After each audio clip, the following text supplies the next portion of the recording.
All right, guys, welcome back to another Coach's Corner segment. We got the awesome Amanda Ruler in the house. Amanda, how you doing? Doing good today. How are you guys? We're doing good. I know we had a little bit of technical difficulties beginning, but we got it done. You're here, and I'm excited for this. Oh, me too. You just got to do that in 2020. It's hard to be apart from each other, but I'm glad you guys are doing this podcast and making it happen. Yeah. We're trying. I mean, we love these little Coaches Corner segments to just bring a lot of value from just awesome coaches like you that are experienced doing really big things, and just to help other aspiring coaches going forward. Yeah, exactly. Yeah. Let's get into it. So Amanda, how long have you been a fitness coach in the industry, and what is your number one, marketing strategy to get more leads for your business? So I've been in the industry for a very long time. Even when Instagram first came out, everyone kind of made fun of me. I was sharing my journey. So I've been an athlete my entire life. I grew up playing, soccer and track and field. And from there, I was on my university track team and soccer team. Then I was on Team Canada bobsled, skeleton, Team Canada Women's Football League. Played in the Legends Football League for LA and for Atlanta. And now I compete in Olympic lifting. So I hold like a snatch and clean and jerk record for my province. So I am the speed queen in my area. I mostly work with a lot of clients that are athletes. So football players, hockey players, anyone from Olympic lifters to rugby athletes I was just working with on the weekend that play for Team Canada. And my biggest marketing strategy is honestly just showcasing demos of speed, because that shows people that I know what I'm talking about. It brings value to them, because that's my target audience is athletes at the moment. I started out working with a lot of general population, which was a lot of fun. Mm-hmm. And then I found my niche, which I think is super important for some people. Yeah. Find out what you're good at bringing value to other people and go for that. And I found mine was speed and power, working in my athletics throughout my career, working with the best coaches around Canada, some in the United States, and me gaining that value, being able to bring that and translate to other athletes has been amazing. That's awesome. And I love how you said too that you have to find, it's really important to find your niche. And that's something that we're big advocates on to our students. So my question is, you said you've been in this for a long time. You start off with general population, which is great, right? Build the foundational work, get the experience, transform lives. But when did you really know it's okay, I need to take this, this next pivot and just go into my niche? It's when other athletes started asking me, do you do online programming? And I was like, you know what? I should. So for a long time, I did free programming for people, mm-hmm. just to try it out, just to get my feet wet. So here's a little speed program. And I filmed a lot of demo videos and kind of put them on YouTube and would put the link to whatever demonstration I was putting in the program. And from there, I found more and more demand. So it's not I was reaching out and being like, hey, do you want to work with me? I was getting so many clients coming to me. And I found that was more valuable, because I wasn't speaking and being like, I'm the best speed coach and speed athlete out there. People were speaking for me in the community. I was having tons of articles written about me, especially in my area, being like, she does speed coaching. She's also an athlete. This is what she offers. People spoke on my behalf. So I thought that spoke a lot more bigger volumes than I could ever, being like, hey, work with me because I'm good at X, Y, Z. Yeah. It's other people speaking for you. Gotcha. Yeah, and that's awesome too. I want to go back to what you said about demoing, right? Because that's another big thing. We're big on that tactic with our students is demo your guys' online programs, your nutrition services, through social media, obviously. But you said though that you started before Instagram. So how did you demo before that? I would actually put videos on Facebook. I know that's the old school method. So I would just do speed training videos of just my athletic journey. So at the time when this became more popular, I was just doing track and field at my university. So I was posting all my speed workouts. I was using iMovie, using the bare minimum and the social media we had at that time to showcase what I could offer, because I knew I wanted to make this something for me, because especially for women, it's really hard to break into the industry of being a big, strong girl in the community and be able to teach men sprinting. So I had a lot of football players that were going to my university, and I said, hey, Could I teach you some speed exercises and maybe film some videos? So from there, these athletes went on to be in the CFL or maybe the NFL. And along the line, I had taught them for free. And I had showcased that on my social media, Facebook, and then it kind of got into Instagram later on. And people noticed that. I think that's huge, is maybe kind of volunteering and doing a couple things for free for people so that you can get your feet wet. Because you never know what you're doing when you first start. It's a lot of trial and error. You got to throw something against the wall, see if it sticks. And once it does, you got to roll with it. For sure. Absolutely. So I want to kind of segue into like what your best tactic is for like retention with your clients. So what would you say your best like retention tactic is? Is to make sure you're always there for them and listening. I think that's so huge, is what value can you bring to your clients? And a lot of the time people want to go, okay, how much money can I pump out of my client? Because I want to step back and tell you, when I first started at a commercial gym, they were asking, when is your client going to sign up for more training sessions? And I was more like, okay, well, I'm an athlete. And as an athlete, I've been coached, like asking, how do you feel today? What can I do to better serve you today? Because you come in with plan A and always you can adjust to plan B. So I always love to ask the athlete, how are you feeling? Even online, do video sessions and check in. And I think that's so huge. Is once that person feels like you're bringing them value, you're not bringing them money, like they're not just paying for your time. You want to help them as bad as they want to be helped. And I think that's huge for the client and huge for yourself. Yeah, absolutely. Like two things there. You said like just kind of genuinely asking like, how are you? Not like how's like your speed, how's your training, how's your nutrition, like how are you as a person, right? And then secondly, like doing the video check-ins, which is huge, right? When we did a lot of like our online coaching, that was probably the number one biggest thing that like people stayed with us as well too, is because we did video check-ins and we didn't hide behind a keyboard and like update people. No, that's amazing, I think. And I have a small client base online. I have a bigger one in person. But I don't want to be overwhelmed by the amount of people that I have, because I want to be able to help them as well as I can. So I want to, if I had way too many, I would feel overwhelmed and those people wouldn't get enough attention. So I think keeping those clients coming back to you is gaining almost like a personal kind of connection and relationship, that they look to you for advice, that they look to you for guidance. Because as an athlete, I kept going back to a coach that was there for me and asking who I am. And a lot of it is we're getting the physical reps in, but are we getting kind of like the mental reps in, which is very huge to talk about, because there's a lot of athletes coming out saying that they're not sometimes mentally there and that they're mentally struggling. And that's why I like to ask, how are you? Because we can step back, take a day off. It's not going to be the end of the world.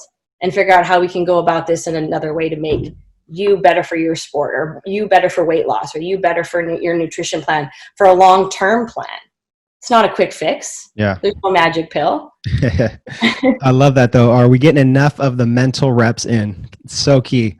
So Amanda, let's talk about self-limiting beliefs, because this is a huge one that Chris and I are big on, because let's face it, we're all human. We're all going to kind of have that self-doubt, imposter syndrome, comparison syndrome, fear of failing, fear of getting started, all those things. So before you kind of went all in with your business, you're like, I have this business, this business in mind. I know it can succeed, but what was that self-limiting belief that was kind of anchoring you down? There was a few male coaches in the industry that told me, when I had brought them the idea of me starting as a speed coach, they said there wouldn't be a market for me as a female doing that. Oof. And that hit me hard, but I was like, I'm going to come at you guys harder, and I'm going to do this because you said I can't. Because I'm only 5 feet. And a lot of the time throughout my sporting career, I was told I couldn't do certain things like play football. And I was like, watch me, I'm still going to try out. Here we go. So I had a few male coaches say, you're not able to do this. There's no market for this. There's no niche for this. As a woman in the industry, you've done nothing. I'm like, hold on, I've done some stuff in my time as a female athlete. Like, there isn't a lot of opportunities for women to be paid millions of dollars in the sporting industry. But I've done quite a bit for who I am, being on different Team Canada sports, working with different coaches across Canada and the United States and the world. that's huge. And the knowledge that I bring is going to be different than somebody maybe just playing in the NFL for a couple years. Yeah. So I wanted to showcase that, and I just went for it. But of course, you know, in your mind, you're like, am I good enough? Am I going to be good enough? Once you go for it, you'll know that you're different. And I think that's so huge, is you got to be unique, because I'm like, I'm this girl playing football, and that's what I brought to the table. Is I wasn't going to be, I'm just going to be a fitness model on Instagram, because anyone can be a fitness model. Yeah. Can you be a real athlete? And that's what I brought to the table, and that's my uniqueness. And I just went for it. Yeah, no, I love that. And thanks for sharing that. I appreciate that. And honestly, that just you telling that story will just inspire someone on this show listening. And the fact that you did not let that like anchor you down and just have you throw in the towel, like you use it as fuel. So I really, really respect that. Yeah. And kind of to wrap this up, Amanda, I mean, this has been awesome, but I mean, like, you know, for the aspiring, you know, online fitness coach that's either listening to this or watching this, you know, what's probably the biggest mistake that you made, you know, throughout your kind of like journey or career that they can avoid doing? I think at first, the biggest mistake I did was tried to do everything. Like I tried to work with Gen Pop, weight loss, maybe a little bodybuilding before I found my niche.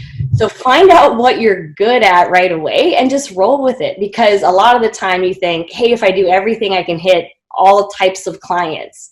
But as soon as you niche down, you bring so much more value to who you want.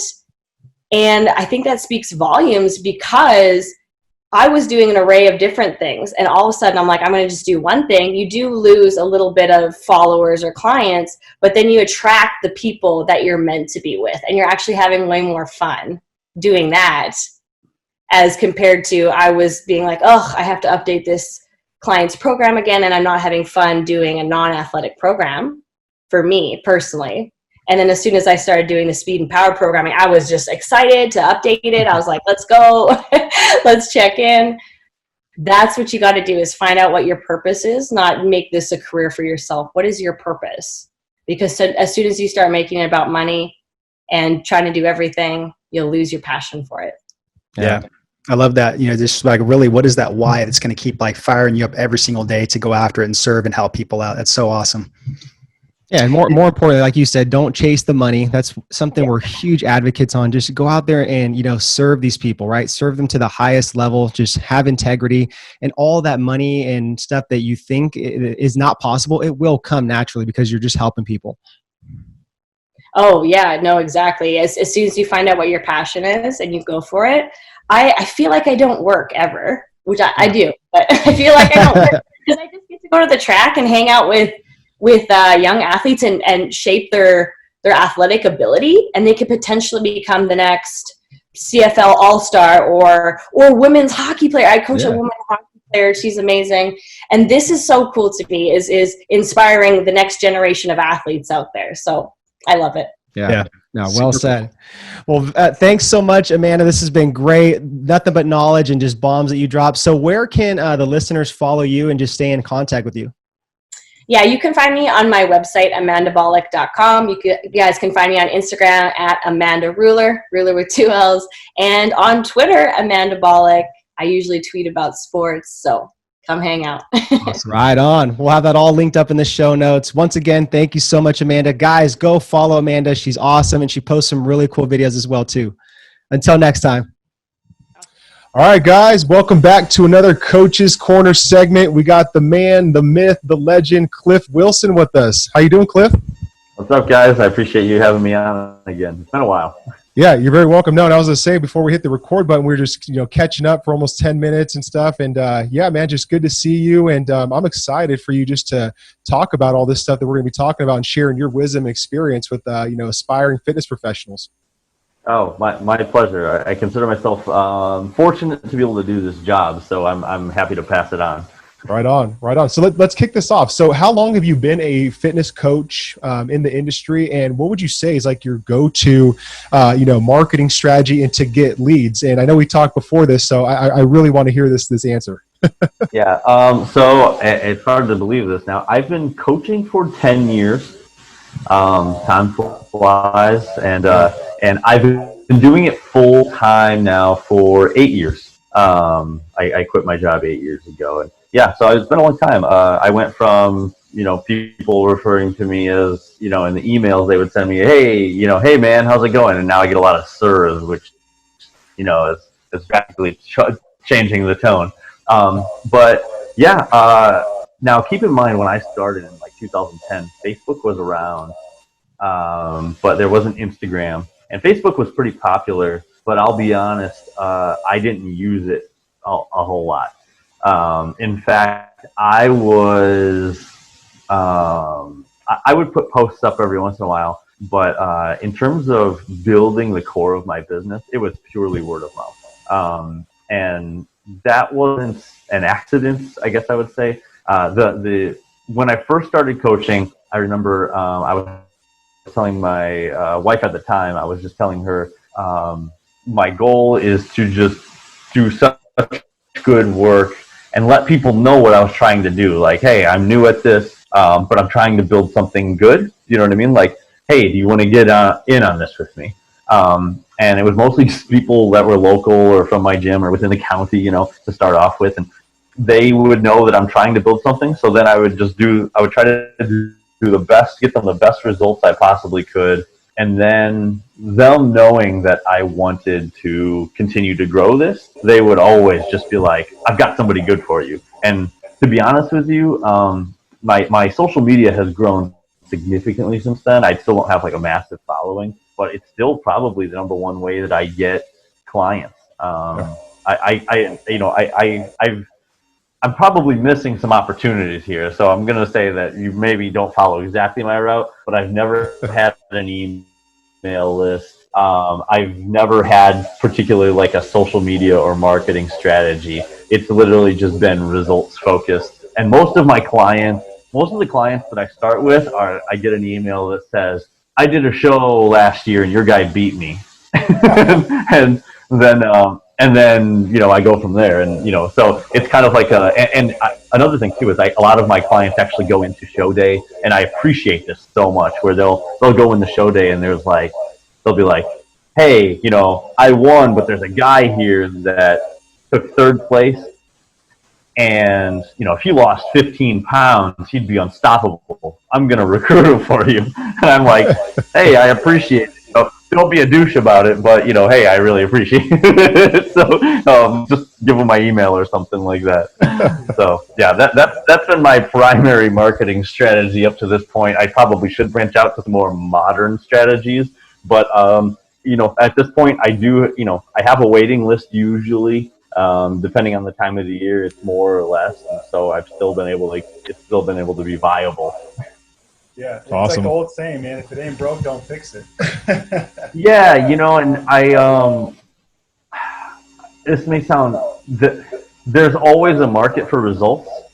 I think that of course times will change. Facebook used to be like the number one fitness place. First it was the forums. The forums were like the number one place people would go, and then it became Facebook, and now it's Instagram.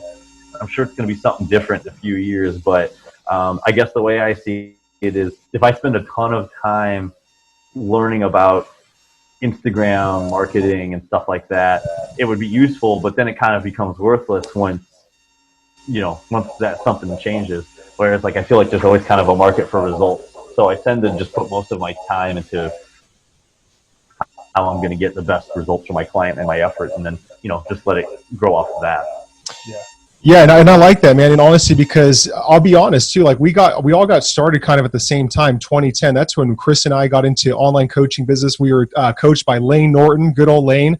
And honestly, we didn't have to do any marketing as well. There's barely Facebook. There wasn't all these different platforms to sit there and market on. We just used testimonials, before and after pictures. It was all word of mouth, because we just really hammered home going above and beyond for clients, serving them, and customer service and results. So that's why I loved your answer, because it is a testament to where you don't have to sit there and spend a bunch of marketing dollars if you're actually putting in the time and effort to help these clients. Yeah, and who comes to mind also is I have some coaches, I'll say that answer to them when they ask me, and they're like, well, things are different now. But a perfect example is I don't know if you guys know who Peter Fitchen is. Yeah. He's been a client of mine for 5 years now, and maybe 6 years. And so he got into coaching a little bit later.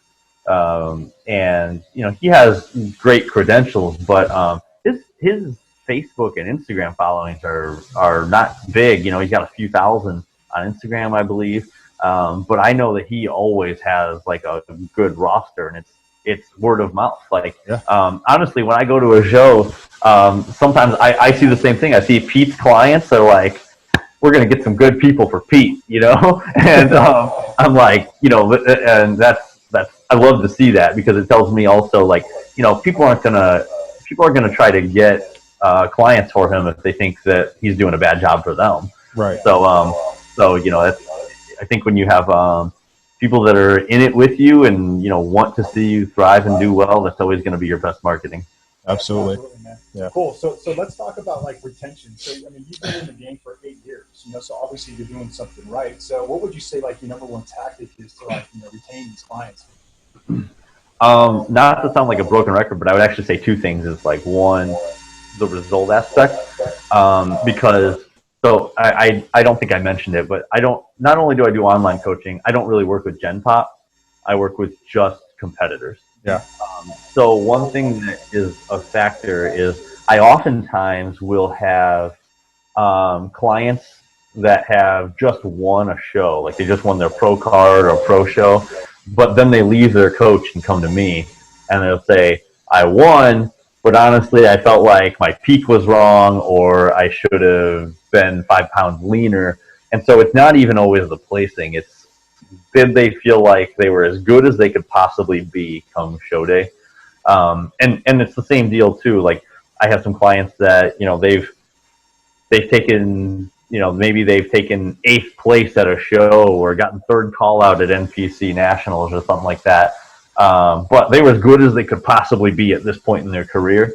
And I think that there's a certain confidence that your clients will have in you if they're like, he couldn't have done anything else. You know what I mean? And then along with that, I think it's just care. And when I say care, this is going to be maybe a little different, but like care, I see a lot of coaches now trying to really push like the I care mantra, and it's a good thing.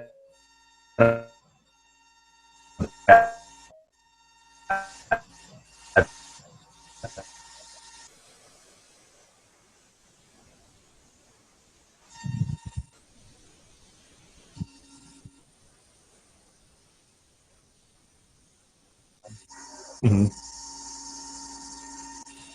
Oh, you guys back? There you go. Yeah. It's okay. You cut off right there where you said about like the care mantra. You want to just kind of repeat that? We'll have like our audio guy edit it. Yeah. So I think the problem with like, a lot of coaches talk about caring nowadays, and I think it's a good thing in one aspect, but I think it's a bad thing in another, because now you've got a lot of coaches that are like using caring about their clients as a marketing strategy rather than actually caring. So that's true. I think that care also isn't always about making your client feel good. I think that caring about them is telling them what is good for them rather than sometimes making them feel good. And so, I mean, honestly, sometimes I'll have some really hard talks with my clients that are going to make them feel pretty crappy. If they keep cheating on their diet, I will be honest with them and say, ask yourself a serious question. Is this sport for you? Would you be happier just training and, eating a healthy diet and feeling good and not competing? Right. Or I'll ask them questions like, do you want to compete for your absolute best results, or do you want to compete for fun? While those two definitely follow a similar path, at a certain point, they diverge a little bit. And so, hard questions like that. Caring isn't always rah, you can do this mentality. It's, hey, this is the realistic situation you are in. Now we need to make the decisions about what you actually want and what is good for you. And, sometimes that's some blunt words. So when I say care, like, show you actually care about their results and like the choices they make, not always just telling them they can do it to make them feel good. No, I love that, man. Thanks for sharing that too. It's just like, it's like for anything too. Like, let's say in like a business context, if someone's hiring a business coach to take them to the next level, it's like, if that coach or, mentor really has good intentions, it's like they're going to put them in a comfortable position. They're going to sit there and challenge them to take more action and better their life. So I totally understand, what you're saying about that. Shit, I'm going to cut out again.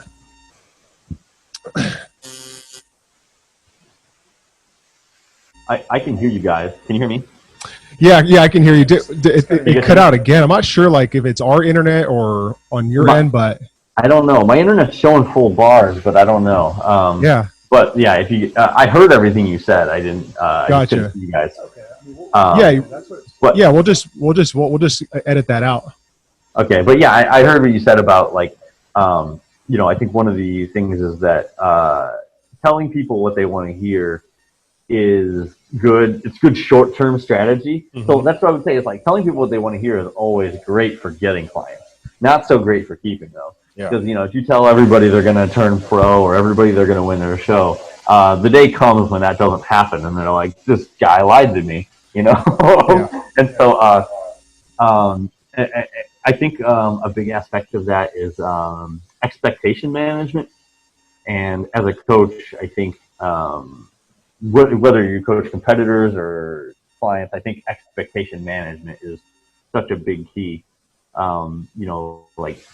If you do this action, these are the expected outcomes. And not to go too deep on you guys, but there's actually a lot of psychology that shows that confidence is largely the ability to predict your abilities and then what the results of those abilities will be. And I think sometimes coaches will try to inflate their clients' abilities in their head or inflate the results of what those abilities will be, and then then they're just disillusioned when they don't live up to it. So I think I have some clients where genetically, and I'll say this for myself, I'm not genetically cut out to be a bodybuilder. I've done all right for myself, but I'll have some younger clients who they're they'll ask me, can I be Mr. Olympia one day? And I'll just have to be like, nobody ever knows for sure, but I'm going to be honest with you, looking at your genetics, probably not. But with 20 years of hard training, who knows how far you could go? Maybe you'll prove me wrong. But it's my way of kind of softening the idea that you're not going to take this whole industry by storm. You're going to have to work for it. Yeah, exactly. I just like the brutal on this truth, man. I really do. So next thing I wanted to ask, Cliff, was was there any false limiting belief patterns that you dealt with a decade ago before you started your coaching business? You said, was there any false what?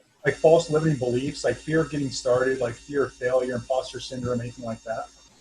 Yeah, the biggest one for me, so at the time when I started coaching, like you mentioned, Lane Norton, and there was Dr. Joe Kondeski, and I didn't have a formal education in training or nutrition, and I didn't know if I belonged, to be honest with you. Yeah. I knew that I had studied my ass off on my own, but I didn't go get the formal education. So two things I was worried about was, one, am I qualified to do this? And two, do I have gaps in my knowledge that I'm unaware of? And so the first one, with the gaps in my knowledge, I always tried to just be honest about what I knew and what I didn't know. And if a question came up that I didn't know, I would just say, I'm not really sure. Let me see what I can find out. And so I would do that. And then the other one is whether or not I belonged. I'll be honest, my dad actually changed my mind about that. So he told me a story about how he's a plant pathologist. Okay. And he has a PhD in plant pathology. And he was saying that he would go to all these conferences for plant pathology. And he said one time he went to a conference and this guy stood up to give his presentation. And this guy had his bachelor's degree in business, nothing to do with plant pathology at all. But he had worked on the business side of seed companies, things like that did a lot of the work that a lot of plant pathologists do. And his time in business had taught him a lot. And he also had some interesting ideas about what might be going on. He wasn't a researcher or anything like that, but he he had observed so many things. He had some interesting ideas to maybe explain about what he had seen. And my dad said all the scientists in the room were blown away by this guy's ideas. And he said that a lot of people in that group went on to like test his ideas. Mm-hmm. And I was like, I could be that guy. You know what I mean? And so for me, it was just, I think it was just a matter of like coming to terms with where I fit within the space. And then giving myself license to grow within that space I was currently. And so, you know, I've kind of tried to pattern off of that. I never try to pretend like I'm a researcher or I'm a PhD. I try to say, you know, I'm a guy that taught himself how to do this, and you know, I use science in what I do, but I'm not performing the research on it. You know, I may come up with an idea here or there, and you know, hopefully the researchers go test it later on. Yeah. It's an awesome story, man. It is. And it's so relatable too, because I kid you not, like we felt that way too, like just imposters, like, you know, like, are we really qualified? You know, even though we've been mentored by Lane, Dr. Joe, we went to hire Eric Helms, you know, and it's like we had all these coaches, this knowledge, but it's like we still felt like, man, like imposters, like, you know, we're not qualified. So I appreciate that story because we can relate. Oh, good. Yeah. And you know, I think it's even more so nowadays. It's funny how we were all like, do we even belong doing this? But unfortunately now I feel like it's the other way around these days. Like a lot of people are like, they pick up a weight and then the next day they're like, contacting me for coaching services. Seriously. No, you know, I think it's just trying to be honest with people about what you know and what you don't know. Yeah. And even a perfect example is like, so now I work with both natural and enhanced athletes. Mm-hmm. I would say 75% natural, 25% enhanced, roughly. 2014, I had a guy contact me, and he was enhanced, and he said, "Hey, can you help me out?" And he had some questions about his like drug protocols as well. And I was like, I'm not equipped to handle this. You know, I don't know enough about this yet. And so, you know, I referred him to someone else. And I spent a lot of years now, like studying up on how to do things properly and safely. But I didn't do it until I was sure. You know, I guess I would say I didn't do it until I was sure I could do it. You know, when I started coaching, I was sure I could do it, but I was just worried about what other people would think about me doing it. Yeah, for sure. And that's just a true testament to integrity, man. So I appreciate everything here, Cliff. This has been awesome, man. I know like one of these things will help, you know, somebody to take action or just get to the next level in business. So where can the listeners keep up with you and follow your work? The first place would be my website. It's just teamwilsonbb.com. And probably these days, Instagram, it's CW Team Wilson. And I would say those would be the best two places. Okay, awesome. Well, we'll have all that linked up in the show notes. Guys, go follow Cliff. He's awesome. He's a legend. Good guy. So until next time. All right, guys, welcome back to another Coach's Corner segment with the awesome and lovely Courtney Ustricky. Courtney, how you doing? I am fantastic. Thank you, guys. I'm very excited to be here again. That's what I was going to say. Again, we had you on like recently and stuff, and it was amazing. A lot of great, you know, comments and stuff from it. So I'm excited to have you on this Coaching Corner. So let's jump right into it. So Courtney, you're very experienced. You've been a coach for a long time, successful. So what is your number one go-to strategy for marketing and just acquiring new clients? The biggest thing I've learned is sharing relatable content. It doesn't matter how much kind of like sciencey information you know or what you share. It's honestly that's like the best way I've gotten leads or connecting with people. It's sharing relatable content, sharing past experiences, sharing my own struggles. I have learned that if I have gone through something, I'm very much likely not the only person that has gone through it. And usually I feel like my more vulnerable posts that I do, whether it's nutrition or training related, the ones that I'm almost hesitant to share, those are the ones where I get people, more so women, messaging me and they're like, oh my gosh, me too. Like, I'm not the only one. And so when I share the relatable content, sharing that like I struggled just like you're struggling right now and this is what I did to be better, those are the post and I would say like my best marketing strategy, I guess, to get leads. Yeah. And I like what you said too about like the sciencey thing too, because I think that's a lot of kind of like, that's a false belief that a lot of like coaches have, is like, I have to put out like this really sciencey jargon type of like content, whether it's like a blog, a video or whatever. Right. And I used to think like that. I was almost like creating content to impress my peers, which they weren't going to watch the videos. Right. But I like your mindset to where it's like, you just make it really, really relatable to the person, Yeah, I try to keep my information. Like sometimes I feel silly posting what I do or sharing it because I almost feel like it's too simple. Like I do know what certain like muscle groups are, of course, but I'll be like, oh, the front of your arms, just because that's who I'm talking to. People don't care what the sciencey information is. They want to know like, what is the information and how does it relate to me? How can I understand it? So I'm all about like sharing easy information. Exactly right. And then how about like your number one like retention tip? Like what's been like the best like tactic to like really retain your clients online? No, what's funny? I literally had a friend ask me this like 3 days ago. I'm like, oh, I already have the answer. It is, and I said to them, like, be their hype squad, get involved. So with my clients, I know everything about them and I get just as hyped up for their success as if it was my own. And I don't do it in a bullshit kind of way. I'm actually serious, but like pay attention to your clients, and the ones that you pay attention to, those are the ones that's going to stay. Like talk to them, ask them how their family is doing, like get involved and know the stuff. If I have a client with an event coming up, or right now during this time, a lot of their kids are starting school, ask them about it, talk to them about it, be like, hey, I want to do a midweek check-in, just reach out to them and see how you're doing. Like those are the little things that often gets overlooked as a coach, I think, especially when you're starting out, which I know that we'll get into in a little bit, but like you guys have talked about it before and I've said it before, people buy people. Yeah. They don't care about the coaching or they don't care about the programming. That is irrelevant. So when you actually get involved on a personal standpoint, I think that's the best way to retain clients. 100% agree. Like I could just like drop this mic and be like, that's it. Like I love it. No, yeah, it's so true though. And again, just people are buying people. It's building relationships, breaking down those barriers. So I'm interested in a little bit too more about like how you do your check-ins. Is it once per week? Is it via video, audio? Do you have like WhatsApp group? Do they have access to your text messaging group? Maybe a Facebook group? All of the above. So from a structure standpoint, we do weekly check-ins. I have a private portal system that I use with my athletes. They submit their nutrition and training information depending on what method of coaching we're going with. We do have, and I have used an app called Slack.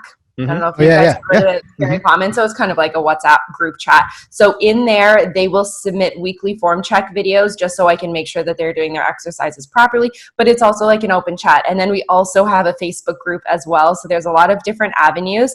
And it's kind of just like a free-for-all. I give them permission to connect with me. And I would say I talk to my athletes mandatory once a week because of our check-ins. But I would say I connect with each athlete that I have probably 3 or 4 times a week. Cool. Just from like easy communication. Yeah, no, I love that. And I love the fact that you're giving them just like different avenues to stay connected. And it's like, there is no excuse, I mean, there's only so much you can do as a coach, right? To meet this client halfway and you give the accountability and show up. If they don't show up and meet you with any of those forms of like, communication and check-ins, then it's tough. Absolutely. I absolutely agree with that. Yeah. Eric, the false belief question. Oh gosh, man! You see, I was like spacing out on that, and that's funny. No, that's good. That's good. We're usually. It's funny. We're usually like on point with the rhythm and stuff, but it's like I'm like, Eric, are you going to say it or should I say it? I thought you were up, Chris. So okay, it is Monday. This is a fun like kind of like moment. This is a fun moment and teaching lesson for a future podcast or so. We'll get it edited.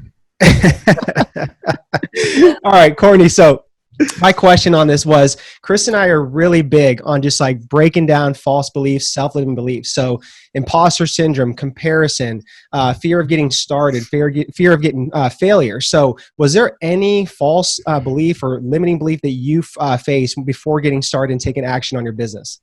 Oh yeah. Honestly, I kind of feel like that now. Like, I think the more that you learn and the more that you get into the industry and the more kind of like different avenues you go down, I feel like recently I was kind of going through the imposter syndrome. And I think the biggest thing is make sure that no matter what avenue you're going through or how big your client roster is or how long you've been doing this, it's always stick to what you are good at doing. So I totally understand like staying in your lane and stick to what you're good at, but don't think you can only do one thing. Like be good at everything. Okay. And just stick to what you believe in. If you believe that it's your business or your lane to talk about something, that's great. If not, like get connected with another coach. I think growing, I might be like going off on a tangent now, but I think growing your connections with other coaches is phenomenal. So if you can't deliver to a client that has like a certain symptom or something else is going on, something in their life, reach out and be like, I might not be able to help you, but somebody else can help you. So don't feel like you have to kind of play a role that you don't feel good in being. So don't worry about the imposter syndrome. Stick to what you believe in. You cannot fake authenticity, and don't be afraid to not know everything. Yeah, I like that. And really quick, I just want to elaborate on that because it's a good point. So I like when Chris and I were doing heavily just like online coaching for fitness, like, you know, there'd be times where clients would come to us, they're like I want to do a powerlifting contest, or I want to just follow like some form of like a keto or paleo diet. And that wasn't our methodology. That's something we didn't really, you know, do. So we were happy to hand that over to other colleagues that specialize in that. And they would always be so thankful for that referral. And then vice versa. It's like they could reciprocate back, right? And send you referrals. So it's a beautiful thing to build that, like you said. Yeah, absolutely. Yeah. Another thing too, like just to add to that, Courtney, like, you know, basically like even having like a Rolodex of referrals like that too, I think it's always good for coaches to have like coaches as well too, right? So for example, like us, one of our weak points was we weren't very good at programming, right? So we hired Eric Helms of 3DMJ, and like whenever we had a question on like, hey, how do we program like this person to like their needs, their limitations, all that, we could literally ask him or send him the program, and he would literally kind of give us feedback, like critical thinking wise, to like really like break it down, you know? So I think that's important too. I want to expand on our expansions. Yeah. And then one thing, like we've talked about, like being open and honest about all of that. But like, for example, I had one of my athletes, and this was probably a couple of years ago. She said she wanted to do like fitness competition, but she wanted me to be her coach. I've never done that before. I've never guided someone. I never have, at that point, I'd never done my own like fitness competition. She was like, I really want to stay with you throughout this whole process. And I said, okay, well, I'll do what I can and take it as a learning experience, but I want you to know that I don't have the experience. And she was like, no, like, let's do this together. So being open and honest with your clients and saying, I don't have the answer. And I was more than supportive of recommending someone else to her that could be better. And she's like, no, I want to stay with you. I trust you. I think you know what you're doing. So let's do this together. So being open to learning as you go, and just being honest and being real, saying, I don't have all the answers. Yeah. 100%. Love that. 100%. And then kind of just to kind of like end this too, like what would you say like your best piece of advice is to like the aspiring online coach that's listening to this or watching to this? Like what is your best piece of advice from all the experience and the mistakes and the success that you've had? I think tying in with the last question, it's like stay true to yourself. Be real. Don't fake your authenticity. Like people want to know who you are for a reason and know what you're good at. So find what you're good at. Actually, you should already know what you're good at, and stick to that, and just kind of own it and be like, this is my unique flair of how I do things. Yeah, absolutely. Love that. Awesome. Courtney, thank you so much for this wisdom, answering these questions. This is very, very valuable. I know someone will get a lot out of this. So where can the listeners stay connected with you, or is there anything we can support you on? Everyone can find me on Instagram. It's kind of my main hub, Courtney for Life, with an underscore at the end. You can support me by going to my podcast and subscribing, which is just Courtney for Life. You can go to my website, CourtneyForLife.com, and subscribe to my free newsletters. And I do have a fancy new button on my Instagram. If you click on the link, and you can buy me tacos. So if anybody wants to support me, you can just donate a couple dollars to PayPal and buy me some tacos, because I have something really fun coming up with that. Awesome. Love it. We'll have all that linked up in the show notes. Once again, Courtney, thank you so much for your time. And guys, go follow Courtney. She's amazing, and she just puts out good stuff. Until next time. Thanks, guys. All right, guys, welcome back to another Coach's Corner segment. We got the awesome Kristen Dunsmore in the house with us. How you doing today?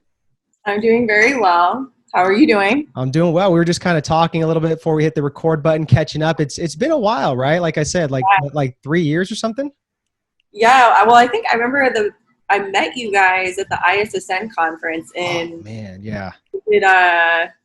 Clearwater Beach in like 2011. Okay, yeah, that's a long time ago. Yeah.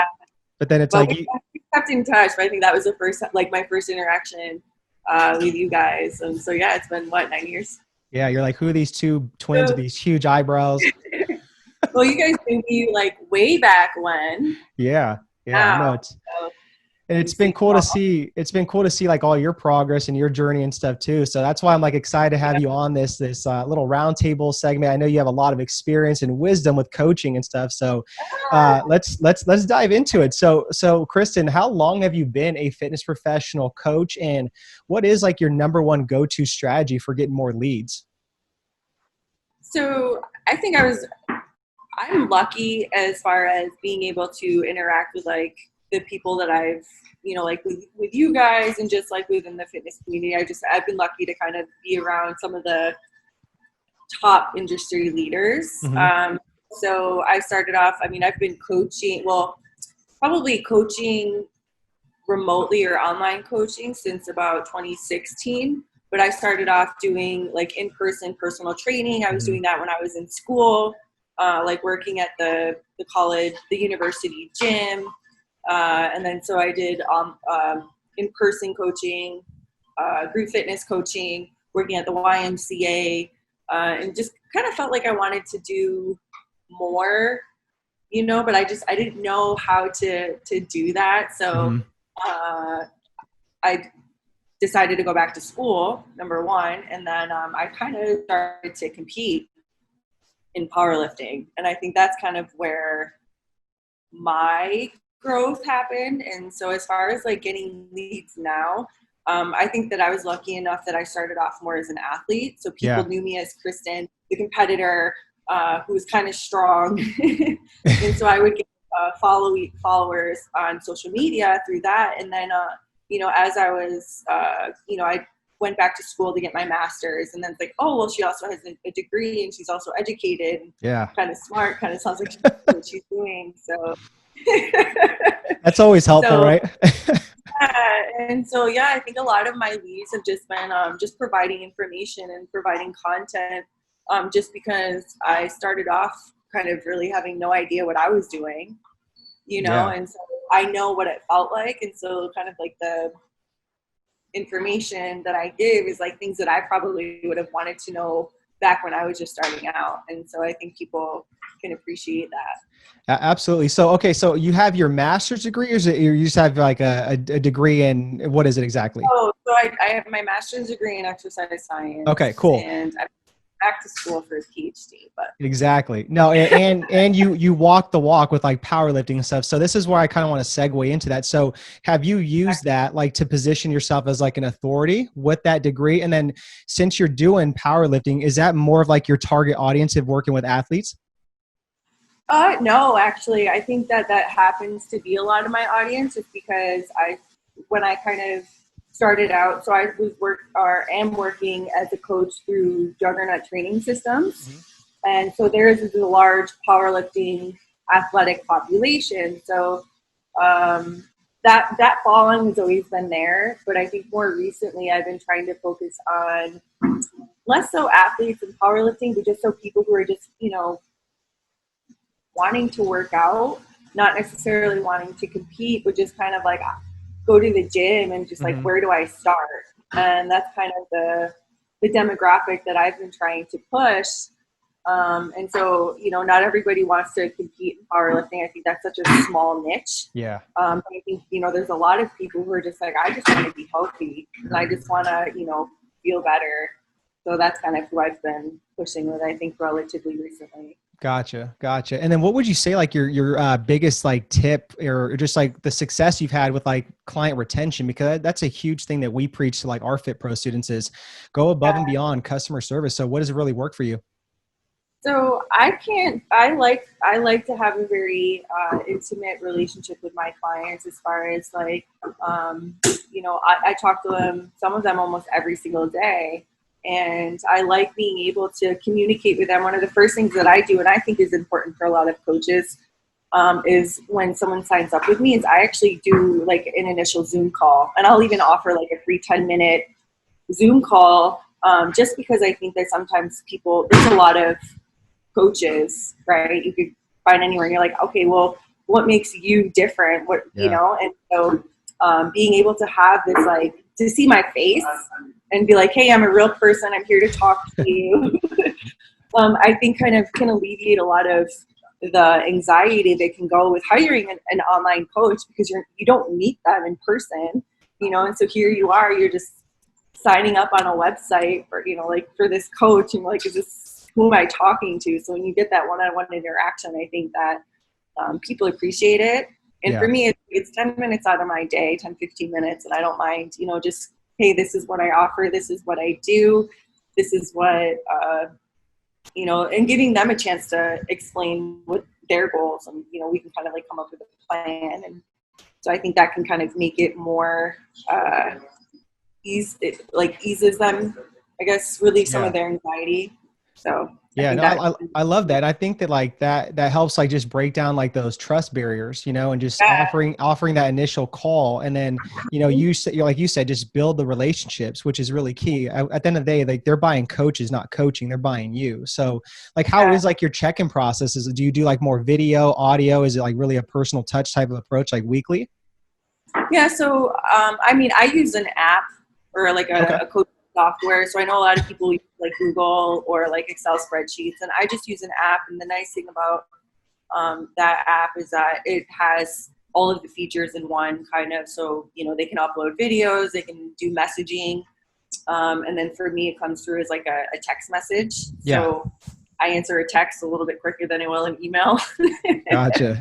So it makes that a little bit easier. But I think, most of them are just videos that they'll send me, and then I'll do like a quick analysis. And then depending on what they're doing. So, I've asked, like I said, I've like, people who power lift, who are, national level, to people that like never worked out before, or not worked out, but like, like, I don't know what a squat, like, how do I squat, so I have a wide variety. But I'll offer like, either like a weekly Zoom call or like a monthly Zoom call. I like to leave it up to that, because everybody's different. Some people like a little bit, I don't want to say hand holding, but they like a little bit more interaction, where some people are a little bit, feel more independent and then just kind of want that guidance. So I kind of let them dictate how much interaction they want with me, and then kind of go from there. Yeah, So. no, I like that. Yeah. And like, can't go wrong with like, just like, again, the personal touch aspect, and like you said, not feeling like a robot, like it's like you're a real human being. Yeah. And everybody's different. So it's like, I talk to some clients every day. I talk to some clients every week. I think you have to be able to, be open to other people, because like you said, they're hiring you. Exactly. So. Yeah. So let's talk about some self-limiting beliefs, because again, like this is more too for like an aspiring fitness professional that is, again, maybe they're dealing with like fear of failure, fear of getting started, imposter syndrome, comparison syndrome. All that stuff is very real. What it'll cause like, paralysis by overanalysis. So when you first got started, Kristen, like, did you like suffer from any of those, and how did you break past like those self-limiting beliefs? All of them. I've like felt probably every single feeling that you mentioned. And I think, there's like a lot of professionals and a lot of people, have the same content or same ideas. But I think when people follow you, they follow you as like the person. So even though that there's other content, they kind of want like, well, what do you think? Even, like, what's your take on it? And this was something, for example, I wrote like an article on creatine. And creatine, as you know, has been like, there's papers and everybody talks about it, right? But it's like, well, what do I think about it? Right. And and it probably wasn't very different than others, but it was, this is my take. And I think people kind of want to see, well, if they're looking up to you, it's like, what are your ideas, or what do you think of this? And I think just putting yourself, I don't want to say out there, because I know how scary it can be. So I think when I started, I was a little bit more conservative. And then as I became a little bit more confident in my abilities or my knowledge, I was able to kind of feel more comfortable, talking about other things that I may not have been in the beginning. And I think that's just, practice. Like I still have a fear of like public speaking, right? And it's like, but the only way to get better at it is to just do it. Yeah. So I think it's one of those things that's, you got to just, do things that you're afraid to do. Yeah. Put yourself in uncomfortable positions. And yeah, absolutely. That's how you grow. And I just love what you said though, about like, it's a good point, because you said something so basic, right? Like writing an article on creatine. But again, they want to hear your perspective, and it's because they trust you. So they want to hear your thoughts on that. And that's so powerful. That's such a powerful little like takeaway for people. And it's like, that's why I tell my fit pros, like, put out the basic information of nutrition, training, like people don't know what a protein source is, a carb source, a fat source, but they want to hear from you. So that's the beauty of it. And I think sometimes some of us, like, because you've been around it so much, you're like, oh, I know like a lot about creatine, or I know a lot about nutrition. And so you kind of, like assume that other people do. And then so they're like, oh, well, I don't want to talk, like, that's so basic. But it's like, well, that's, what's needed. This is what people are interested in. So exactly. No, 100%. Like, as far as content, like I've made a post on my story. It's like, hey, what do you want to learn? What do you want to learn about? Or, answers. So yeah, that's always good too. Is like do polls. Yeah, exactly. Yeah. Oh yeah. Cool. Right. Yeah, no, right on. All good stuff, Kristen. So again, I appreciate your time. This has been really valuable. And I know like the listeners are going to get a good takeaway or a good nugget from it. So where can we keep up with you? And like, if like your Instagram, website, anything we could support you on? So my Instagram is KRIIS_D. Okay. At it since probably I've met you guys in 2011. So I'm kind of weird about taking it. So and then my website is just KristenDunsmore.com. So if you guys have any ideas of like cooler names than that, let me know. I'm all ears. Yeah, I try to keep it basic with that too, but no, that's awesome. We'll have that all linked up in the show notes so people can check you out. And guys, go follow Kristen. She's amazing. She's doing a lot of cool stuff. She's strong as hell, but she's a good person, good coach. And that's why we wanted to have her on this segment. So thank you again. Yeah, I appreciate it. Well, thank you guys. It's good chatting with you. Absolutely. All right, guys, until next time. All right, guys, welcome back to another Coach's Corner segment. We got the awesome Matt Blank in the house. Matt, how you doing today? What's up, man? I'm doing good. I'm excited to do this. Thank you for having me on here, man. Hey, my pleasure. And this has been like a long time coming. And I know we were talking even before we hit the record button, just catching up for like 15 minutes. So that's always good to do. And I know we connected in LA several years ago through Jason Tremblay of the Strength Guys. So it's great to see, you doing well and everything. And I know you have a lot of experience. So I'm excited, just for you to just, give wisdom to the listeners and all the, fit pros on here. No, yeah, man, it's long overdue catching up. And, I'm excited. Hopefully I can give you guys some value, and hopefully you guys take away a couple key points. Sounds good. All right, Matt, let's kick it off. So how long have you been a fitness professional, and what would you say your best go-to marketing strategy to generate leads is? And I know you have a lot of experience in person as well too. So that'd be great if you can give some good tips just like for in-person leads. Yeah, I mean, basically for in-person, my best advice would be to just do your best job with the client. I mean, a lot of it comes like as a trainer, you're not taught to be a salesman, but you also have to learn how to do these things. And so one of the big things I struggled with was I thought having a cool high price point per session was cool. And so say, for example, if you're charging like $200 in LA a session, to me, that was like cool back in the day, but now it's all about, hey, can I get you on retainer? Can I get a monthly package? And learning how to do those things. And building a referral program. Hey, if you can bring this person in, I'll cut your guys' rate in half and you guys can train in the same hour. But now you're just building your hourly rate. So instead of 200, you're making 300 an hour because you dropped each of them $50.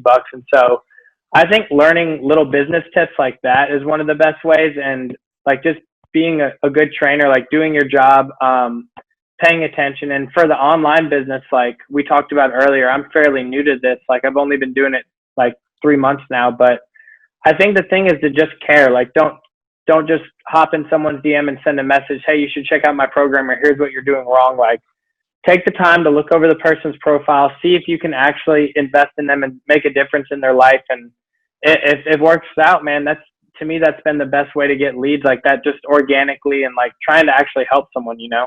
Yeah, absolutely. Now, I like what you said about just like the in-person thing, where just, you know, you're trying to get them in more into like a retainer, like a continuity program, which we definitely advocate. And then it's like you have the referral program, right? That's huge. I mean, that's like easy marketing for yourself, to where you don't have to sit there and go pay for ads. I mean, yeah, they can literally just like, you know, bring another person, like you're like, hey, I'll give you a discount.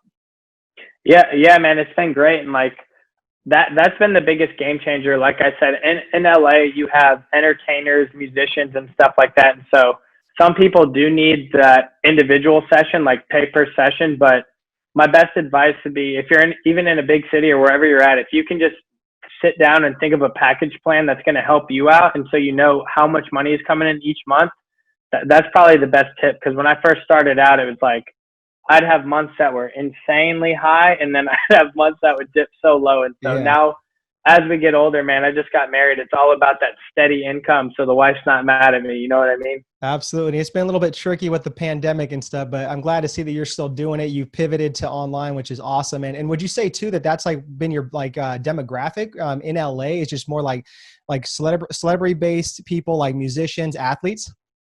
Yeah, I got really lucky when I first moved out here. I had access to a really good gym. I actually just kind of rolled the dice and quit my job, and I had 2 days to move out to LA as an intern. And this gym at the time was one of the most successful gyms. They trained everyone from like all pro NFL players to some of the biggest musicians. And so some of those people just, when I decided to leave and start my own business, some of those people decided to leave with me. And it's a world of referrals, man. If you do a good job, people are going to refer you. And so the world's smaller than you think. And so I just did a good job working with those people. And so if you train a musician, you get the songwriter. The songwriter leads to the guitar player, this other person, you know? And so that's how it works, man. And I just got very lucky, and I put my head down and worked for a couple of years. 100%, man. I love it. And I respect that you just took like, you know, that leap of faith and just were like, man, I'm going into this unknown, this huge market, and just doing it. And again, man, treating people the right way, right? Just customer service, going above and beyond. And that gives you hell of like, you know, referrals. So that kind of leads me into the next thing. Is that kind of what had been like your biggest like retention tip, is just like, you know, how to retain clients is through just customer service and just exceeding expectations? 100%. When I first started out, my motto was undercharge and over deliver. Cool. And so I kind of dropped my rate in the beginning, and I just wanted to make sure I gave these clients everything they needed. And my goal was, hey, after I get 2 clients, I'm going to add $50 to my rate. Do a good job to them, add $50. And so now it was always the same service, but the price is going up now.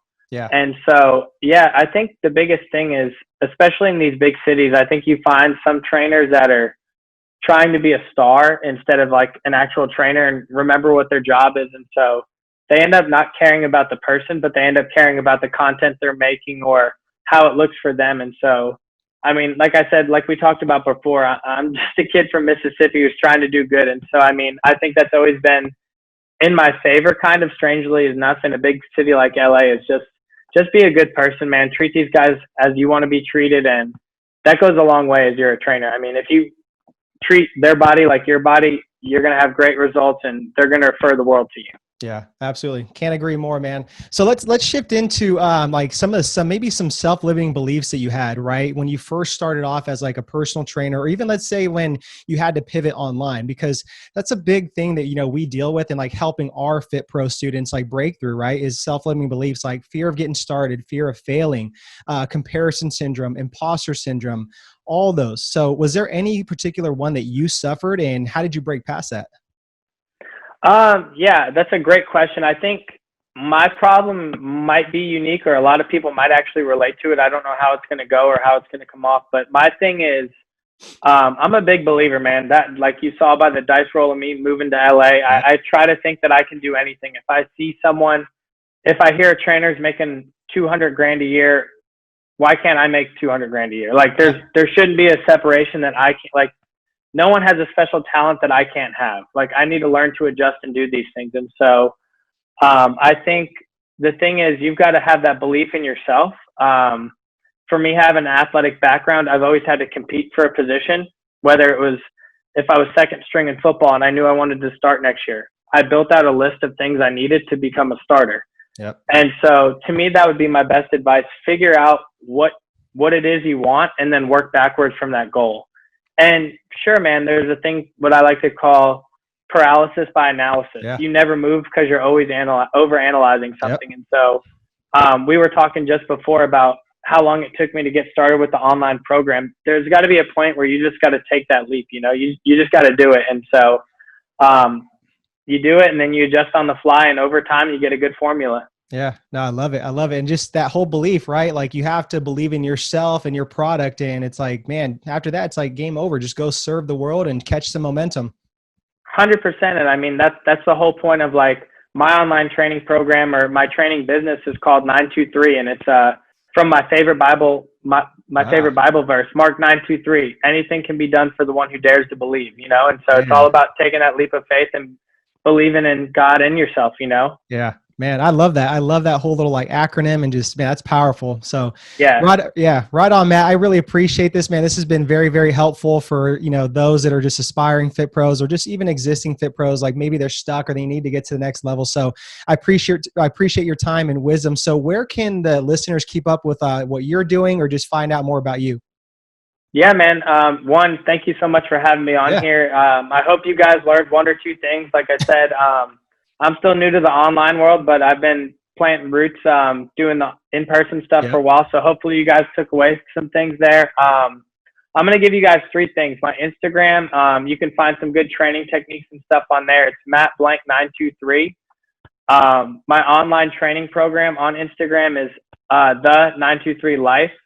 And then my website, where you can see like testimonies of people I've worked with and kind of learn more about my online program and what I'm doing now in the community and world, is www.the923life.com.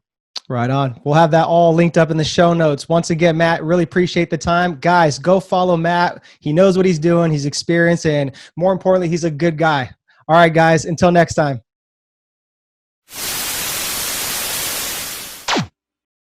Hey, thank you so much for watching this video and another episode on pro tips on living a dynamic lifestyle. We truly appreciate it. Hopefully you got a lot of value out of it. If you're interested in getting more value like this from these pro tips, make sure to subscribe above. We're going to be dropping these daily. Also, if you are a fitness professional and you're looking to create more income, impact, influence, and independence, we just dropped our new book, Rise of the Fit Pros, so you guys can do all of that. And you can also start building your hybrid training model of in-person and online training. So make sure to click the link or the book right here to grab your guys' copy, and we'll send it over to you. Other than that, we're out. Talk to you soon.